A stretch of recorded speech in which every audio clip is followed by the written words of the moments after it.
पहली कैबिनेट कल टकाटक धनाधन खटाखट तो शुरू नहीं हुआ अभी तक और बंडल ऑफ लाइज उसके माध्यम से उन्होंने सरकार बनाई। एक मुख्यमंत्री अपने एमएलए नहीं संभाल सका तो 80 लाख की गरीब जनता को कैसे संभालेगा, और नहीं संभाला। 1.5 साल के अंदर फूटी कौड़ी खर्च नहीं की, और जो 40-50 करोड़ रुपया हिमाचल प्रदेश का जनता की गाड़ी कमाई का अब 10 जुलाई को होने वाली पोलिंग पर खर्च होना है, वो सीधा मुख्यमंत्री जी के जेब से भरा जाना चाहिए और माफी मांगनी चाहिए हिमाचल की जनता के साथ कि उन्होंने जनता के साथ धोखा किया है। क्योंकि मुख्यमंत्री सुखविंदर सिंह सुक्खू जी ने इस चुनाव को लटकाया है। 100% जिम्मेवारी उनके ऊपर है। हिमाचल प्रदेश की जनता की गाड़ी कमाई को बर्बाद करने की जिम्मेवारी उनके ऊपर है। माननीय मुख्यमंत्री जी ने वो रेजिग्नेशन नहीं होने दिया और माननीय मुख्यमंत्री जी ने उन 3 रेजिग्नेशन को लटका करके रखा। पहली कैबिनेट का रट लगाया हुआ था, जैसे आजकल टकाटक का रट लगाया है। तो वो खटाखट तो शुरू नहीं हुआ अभी तक। प्रदेश में कांग्रेस की सरकार है, ये फरेबी कांग्रेस है जो तरह तरह के नकाब ओढ़ करके जनता को बरगलाने का प्रयास करती है। 4 महीने तक चिल्लाते रहे मेरा खजाना खाली। अरे भाई, जनता को जवाब दो कि आपने क्या किया। खजाना खाली है, परंतु आप धनाधन और कैबिनेट रैंक बांटते चले जा रहे हैं। पिछले कल भी आपने एक कैबिनेट रैंक बांट दिया। माननीय मुख्यमंत्री जी हर समय कुछ ना कुछ ऐसी बात बोलते हैं ताकि मुख्य मुद्दों से जनता का ध्यान भटक जाए। सिरमौर में आए, फूटी कौड़ी नहीं दे करके गए। वो कांग्रेस के माननीय विधायक जिनको आपने तंग करके रखा, जिनके घरों पर बुलडोजर चलाए, मुख्यमंत्री जी पूरी तरह से इसके लिए जिम्मेवार हैं। जो कांग्रेस के लोग कांग्रेस को छोड़ करके गए। भारतीय जनता पार्टी 100% 3 की 3 सीटें जीतेगी। हिमाचल प्रदेश में लोकसभा चुनाव के भीतर भाजपा को जबरदस्त बढ़त मिली है। साथ ही विधानसभा के जो उपचुनाव हुए थे उसमें भी 2 सीटें जो भाजपा के खाते में गई है। अब फिर से उपचुनाव का बिगुल हिमाचल प्रदेश के भीतर बजा है। हमारे साथ हिमाचल भाजपा के तेज तर्रार नेता व प्रदेश अध्यक्ष डॉक्टर राजीव बिंदल मौजूद है। डॉक्टर साहब, स्वागत आपका लाइव टाइम्स टीवी पर और बहुत बधाई, आपके नेतृत्व में लोकसभा चुनाव में शानदार प्रदर्शन भाजपा ने किया। जी नमस्कार, लाइव टाइम टीवी के दर्शकों को मेरा सादर प्रणाम। डॉक्टर साहब, शानदार प्रदर्शन हिमाचल प्रदेश के भीतर और 68 विधानसभा क्षेत्रों में से 61 में बढ़त भारतीय जनता पार्टी की, क्या कहेंगे? हिमाचल प्रदेश में लोकसभा के चुनाव में भारतीय जनता पार्टी का प्रदर्शन अतिश्रेष्ठ रहा। श्री नरेंद्र भाई मोदी जी के नेतृत्व में भारतीय जनता पार्टी ने और एनडीए ने जिस प्रकार से देश के अंदर तीसरी बार सरकार बनाई है, वो भारत के इतिहास में और दूसरी बार केवल संभव हो पाया। और नॉन कांग्रेस गवर्नमेंट के रूप में ये पहली गवर्नमेंट और ऐसी गवर्नमेंट है जो परफॉर्मेंस के आधार के ऊपर निरंतर आगे बढ़ रही है।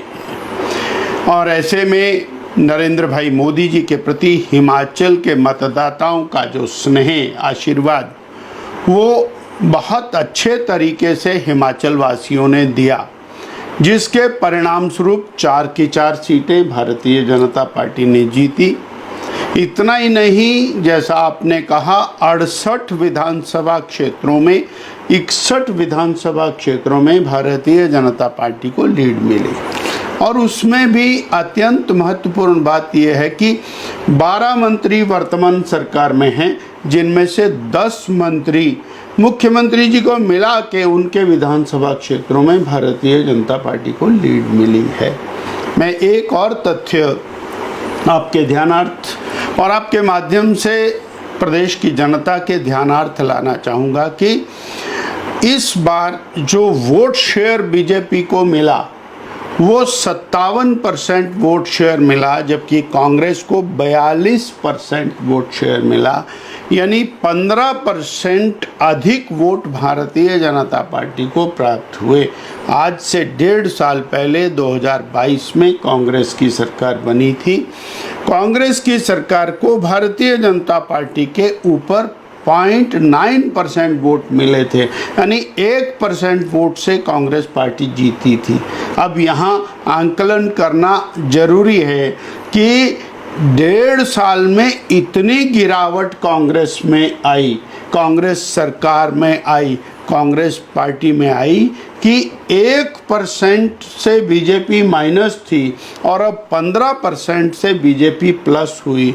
यानी 16% वोट कांग्रेस पार्टी का इस 1.5 साल में घटा। ये अपने आप में आई ओपनर। डॉक्टर साहब, हिमाचल के भीतर इतना एकदम से कांग्रेस में ज़बरदस्ती देखने को मिला कि एक तरफा वोटिंग भाजपा की तरफ हुई है, तो क्या सरकार को नकारा गया ये प्रधानमंत्री की लोकप्रियता, क्या कहेंगे? मोदी जी का अपना एक वोट बैंक है।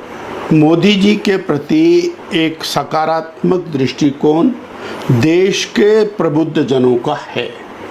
इसके साथ ही प्रदेश की कांग्रेस सरकार ने जिस तरह से जनमानस को ठगा, मैं कह सकता हूं दावे के साथ कि 2022 की जो सरकार कांग्रेस ने बनाई वो झूठ, फरेब और एक बहुत बड़े बंडल ऑफ लाइज, उसके माध्यम से उन्होंने सरकार बनाई।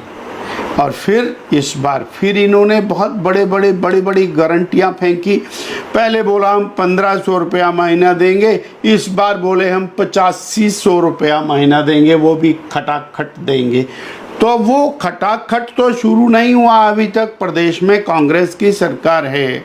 वो 8500 रुपये नहीं आया, वो 1500 रुपये नहीं आया। हिमाचल की जनता इन फरेबी लोगों को, मैं फिर दोबारा रिपीट कर रहा हूं, ये फरेबी कांग्रेस है जो तरह तरह के नकाब ओढ़ करके जनता को बरगलाने का प्रयास करती है। फिर दोबारा से और हिमाचल की जनता ने कांग्रेस पार्टी को नकारा है, इनकी नीतियों को, इनके नेतृत्व को पूरी तरह नकारा। डॉक्टर साहब, लगातार आपने 68 विधानसभा क्षेत्रों का दौरा किया लोकसभा चुनाव के दौरान, तो क्या आपको लगता है कि सीधा जो कांग्रेस की ये गारंटी आ रही है, क्योंकि हर जगह इन्होंने कहा 1500 रुपये महिलाओं को देंगे, 1 लाख युवाओं को रोजगार देंगे, जैसे ही पहली कैबिनेट होंगी ओपीएस बहाल करेंगे, कि सिर्फ ये जो झूठी गारंटियाँ कांग्रेस की, ये इनको डुबोने का कारण रही है? भारतीय जनता पार्टी ने संगठनात्मक दृष्टि से बूथ से लेके प्रदेश तक अपनी रचना को चाक चौबंद किया, उसको सुदृढ़ किया, अनेक कार्यक्रमों के माध्यम से, और श्री नरेंद्र भाई मोदी जी के कार्यशैली का संदेश दिया। और तीसरी जो अत्यंत महत्वपूर्ण बात है कि 1 साल 12 महीने 14 महीने पहले आई सरकार ने, और पहली कैबिनेट का रट लगाया हुआ था, जैसे आजकल टकाटक का रट लगाया है। वो जो पहली कैबिनेट में 1 लाख नौकरियां देनी थी, 5 लाख रोजगार देने थे। इसके साथ ही 22 लाख बहनों को 1500 रुपया महीना पहली कैबिनेट में मिलना था। पहली कैबिनेट में 300 यूनिट बिजली की फ्री मिलनी थी। पहली कैबिनेट में 100 रुपये लीटर दूध खरीदना शुरू होना था, 2 रुपये गोबर खरीदना था। पता नहीं क्या क्या बोला, और बोला ही नहीं, हिमाचल प्रदेश की सारी दीवारें वो गंदी कर दी हैं, पटी पड़ी हैं। आज भी मैं गिनती करवा सकता हूं, कम से कम 1 लाख दीवारों के ऊपर कांग्रेस का वो काला चेहरा छपा हुआ है, जिसमें उन्होंने कहा है हम पहली कैबिनेट के अंदर ये देंगे, वो देंगे। उसके कारण जनमानस के अंदर एक क्षोभ है, और जनमानस के अंदर एक गुस्सा है, और वो गुस्सा स्वाभाविक रूप से वर्तमान सरकार को ले डूबेगा। और डॉक्टर साहब, 3 निर्दलीय विधायकों के इस्तीफे लटकाए गए। चुनाव परिणाम आने से 1 दिन पहले उनके इस्तीफे स्वीकार कर दिए जाते, क्या कहेंगे इस बात पर? क्या जानबूझकर सरकार ने ये लटकाए? हमारे माननीय मुख्यमंत्री सुखविंदर सिंह सुक्खू जी सत्ता में आने के बाद उन्होंने कहा मेरा खजाना खाली है, और 4 महीने तक चिल्लाते रहे मेरा खजाना खाली, खजाना खाली, खजाना खाली। मंत्री बनाते रहे, चीफ पार्लियामेंट्री सेक्रेटरी जो नहीं बनाए जा सकते, गैर कानूनी है, उनको बनाते रहे, उनको गाड़ियां, बंगले, सब सुविधाएं देते रहे। अपने दोस्तों को, मित्रों को, कहीं किसी को ओएसडी, किसी को एडवाइजर, किसी को डायरेक्टर, किसी को कुछ और बना के कैबिनेट के रैंक देते रहे। तब तो इनका कोई खजाना खाली नहीं था। फिर जब 9 लोगों ने और चुनाव लड़ना चाहिए, 3 लोगों का रेजिग्नेशन, मैं आरोप लगा रहा हूं आपके माध्यम से, माननीय मुख्यमंत्री जी ने वो रेजिग्नेशन नहीं होने दिया, और माननीय मुख्यमंत्री जी ने उन 3 रेजिग्नेशन को लटका करके रखा। वही रेजिग्नेशन 1 महीना बाद हुए, वही रेजिग्नेशन 1 महीना पहले एक्सेप्ट होते तो ये चुनाव पहले संपन्न हो जाते, और जो 40-50 करोड़ रुपया हिमाचल प्रदेश का जनता की गाड़ी कमाई का अब 10 जुलाई को होने वाली पोलिंग पर खर्च होना है, वो सीधा सीधा मुख्यमंत्री जी के जेब से भरा जाना चाहिए, क्योंकि मुख्यमंत्री सुखविंदर सिंह सुक्खू जी ने इस चुनाव को लटकाया है। 100% जिम्मेवारी उनके ऊपर है। हिमाचल प्रदेश की जनता की गाड़ी कमाई को बर्बाद करने की जिम्मेवारी उनके ऊपर है। अन्यथा ये 3 उपचुनाव भी 6 उपचुनाव के साथ और 4 पार्लियामेंट के चुनाव के साथ हो जाते, एक पैसा भी इसके अंदर खर्च ना होता, वोट देने वाले भी उसी समय पर वोट दे करके आते, हिमाचल प्रदेश का विकास भी अवरुद्ध नहीं होता। बार बार जो मशीनरी को लगाना पड़ता है वो नहीं लगाना पड़ता। पुलिस लगेगी, मिलिट्री लगेगी, और कितनी कितनी जगह के ऊपर आचार संहिता लगेगी, उसके कारण काम बाधित होगा। इस सब की जिम्मेवारी और सीधी सीधी मुख्यमंत्री के ऊपर है, और उनको ये स्पष्ट कहना चाहिए और स्वीकार करना चाहिए और माफ़ी मांगनी चाहिए हिमाचल की जनता के साथ कि उन्होंने जनता के साथ धोखा किया है। सुखविंदर सिंह सुक्खू जी जब अभी सिरमौर कुछ दिन पहले आए थे, हरिपुर धार क्षेत्र का उनका दौरा था, तो उन्होंने कहा कि जो विधायकों की खरीद फरोख्त हुई, डॉक्टर राजीव बिंदल का उसमें मुख्य भूमिका रही है। माननीय मुख्यमंत्री जी हर समय कुछ ना कुछ ऐसी बात बोलते हैं ताकि मुख्य मुद्दों से जनता का ध्यान भटक जाए। सिरमौर में आए, फूटी कौड़ी नहीं दे करके गए, हरिपुर धार में आए, नाहन में आए, बाकी जगह के ऊपर आए, हमारे मेडिकल कॉलेज का काम बंद करा के चले गए, यहाँ ऑर्डर करके चले गए कि नाहन का मेडिकल कॉलेज दूसरी जगह बनेगा। अब भैया जनता आपसे अपेक्षा कर रही है, आप केवल मुद्दों से भटकाने की बात कर रहे हैं। वो कांग्रेस के माननीय विधायक जिनको आपने तंग करके रखा, जिनके विधानसभा क्षेत्रों का विकास बंद कर दिया, जिनके लोगों को आपने दादागिरी करके धमकाया, डराया, ट्रांसफर किया, जिनके घरों पर बुलडोजर चलाए, जिनके रास्ते बंद कर दिए, जिनके काम बंद करा दिए, जिनके पुलों के, सड़कों के, पानी के, बिजली के काम बंद करा दिए, उन्होंने आपसे गुहार लगाई। हम कांग्रेस के लोग हैं, कांग्रेस की सरकार है, हमारे काम होने चाहिए। वास्तव में मुख्यमंत्री जी पूरी तरह से इसके लिए जिम्मेवार हैं। जो कांग्रेस के लोग कांग्रेस को छोड़ करके गए, एक मुख्यमंत्री अपने एमएलए नहीं संभाल सका तो 80 लाख की गरीब जनता को कैसे संभालेगा? और नहीं संभाला। 1.5 साल के अंदर फूटी कौड़ी खर्च नहीं की, आपने एक पैसा गरीब के लिए सेवा नहीं की, आपने गारंटियां पूरी नहीं की, पूरी तो दूर की बात शुरू नहीं की, और फिर दोबारा वहीं के वहीं आए हुए हैं। और केवल बार बार एक ही बात कहना, दूसरे के ऊपर आरोप लगाना। आप मोदी जी पर आरोप लगाते हैं, आप नड्डा जी पर आरोप लगाते हैं, आप बीजेपी पर आरोप लगाते हैं, आप जयराम ठाकुर पर आरोप लगाते हैं। अरे भाई, जनता को जवाब दो कि आपने क्या किया। सिरमौर में तो बिजली बंद है, सारी सारी रात बिजली नहीं आती। सिरमौर में लोगों का पीने का पानी बंद हो गया, पुलों के काम बंद हो गए। आपने हरिपुर धार में आकर के इस बात का जवाब दिया कि हमारी उप तहसील, पटवार सर्कल, प्राइमरी हेल्थ सेंटर क्यों बंद किए। आपने 1,500 संस्थान बंद कर दिए। एक बार भी आप मुंह से नहीं बोलते हैं कि वो संस्थान क्यों बंद किए। हम पूछ के रहेंगे, आपको बताना पड़ेगा कि वो संस्थान क्यों बंद किए, जनता के साथ धोखा क्यों किया, जनता के साथ अन्याय क्यों किया। आपने कहा मेरा खजाना खाली है, खजाना खाली है, परंतु आप धनाधन धनाधन धनाधन और कैबिनेट रैंक बांटते चले जा रहे हैं। पिछले कल भी आपने एक कैबिनेट रैंक बांट दिया। उनको किस बात का इनाम दिया कि उनके विधानसभा क्षेत्र में कांग्रेस पिछड़ी है, इस बात का इनाम दिया। अरे आप इनाम तो दो, पर जनता को लिए तो कुछ करो। केवल झूठ बोल करके और केवल जनता को बरगला करके आप मुख्यमंत्री के कुर्सी के प्रति न्याय नहीं कर सकते। और डॉक्टर साहब 3 विधानसभा क्षेत्रों में उपचुनाव की घोषणा हो गई है, और एक सोशल मीडिया पे भी लगातार ये चर्चा का विषय बना कि क्या 3 निर्दलीय विधायक अब भाजपा से चुनाव लड़ेंगे या भाजपा के अध्यक्ष है, क्या कहेंगे इस पर? भारतीय जनता पार्टी का राष्ट्रीय नेतृत्व मुद्दों को तय करता है, टिकटों को तय करता है। अभी पिछले कल चुनाव की घोषणा हुई है, बैठक होगी, चर्चा होगी, उसके अंदर सब निर्णय होगा। तो कांग्रेस पार्टी को कम से कम इसमें परेशान होने की जरूरत नहीं। तो क्या लगता है सर, इन 3 उपचुनाव में भी भाजपा बढ़त लेगी? भारतीय जनता पार्टी 100% 3 की 3 सीटें जीतेगी, ये हम दावे के साथ आपके माध्यम से कह सकते। सर नई सरकार दोबारा से बनी है, तीसरी मरतबा एनडीए की सरकार बनी है। पहले ही दिन प्रधानमंत्री ने किसान सम्मान निधि की फाइल पर साइन किए, किसान सम्मान निधि जारी कर दी। क्या उम्मीद है इस सरकार से? माननीय प्रधानमंत्री जी ने अपना सेवा का काम कंटिन्यू रखा है, गरीब कल्याण का काम कंटिन्यू रखा है, किसान कल्याण का काम कंटिन्यू रखा है। जहां वो 11 करोड़ 12 करोड़ किसानों के खाते में उन्होंने 24,000 करोड़ रुपया पिछले कल ट्रांसफ़र किया, वहीं 3 करोड़ नए पक्के घर गरीबों को देने का निर्णय किया। वहीं पर अनाज को 5 साल और देने का गरीबों को निर्णय किया।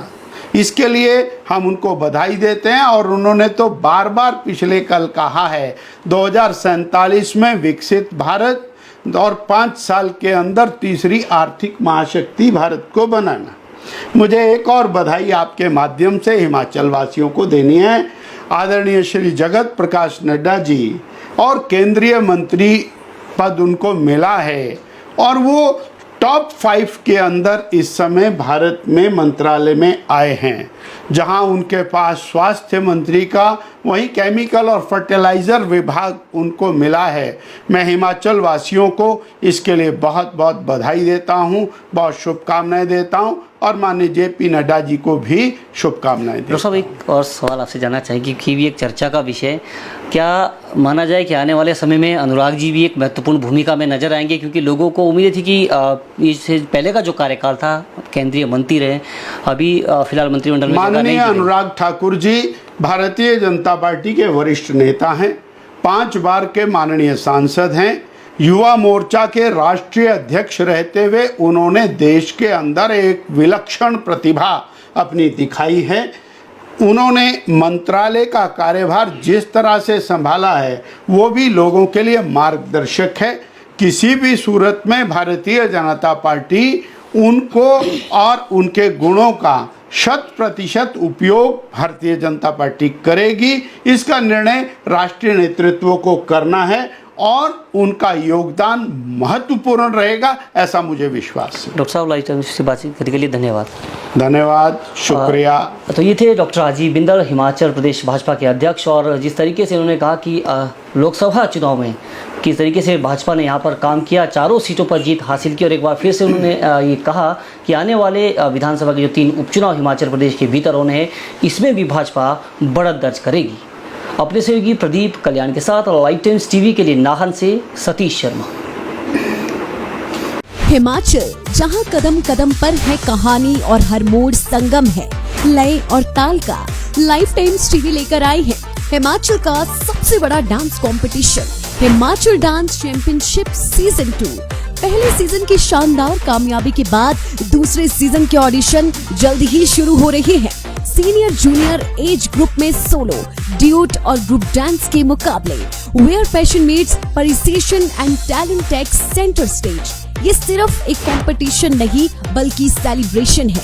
हिमाचल की प्रतिभा का audition, semifinal, TV rounds, grooming और डांस बैटल्स का सीधा प्रसारण केवल लाइफ टाइम्स टीवी पर। रंगारंग ग्रैंड फिनाले हिमाचल के टॉप 20 डांसेज के साथ मंत्र मुग्ध करने वाला ग्रैंड फिनाले, जहां हिमाचल के बेस्ट ऑफ बेस्ट कॉम्पीट करेंगे। हिमाचल डांस चैंपियनशिप टाइटल के लिए विजेता को नगद इनाम भी। प्रतियोगिता में भाग लेने के लिए अपने शहर की डांस एकेडमी में संपर्क करें। हिमाचल डांस चैंपियनशिप के फेसबुक पेज से आज ही जुड़े और पाएं कंपटीशन की हर अपडेट।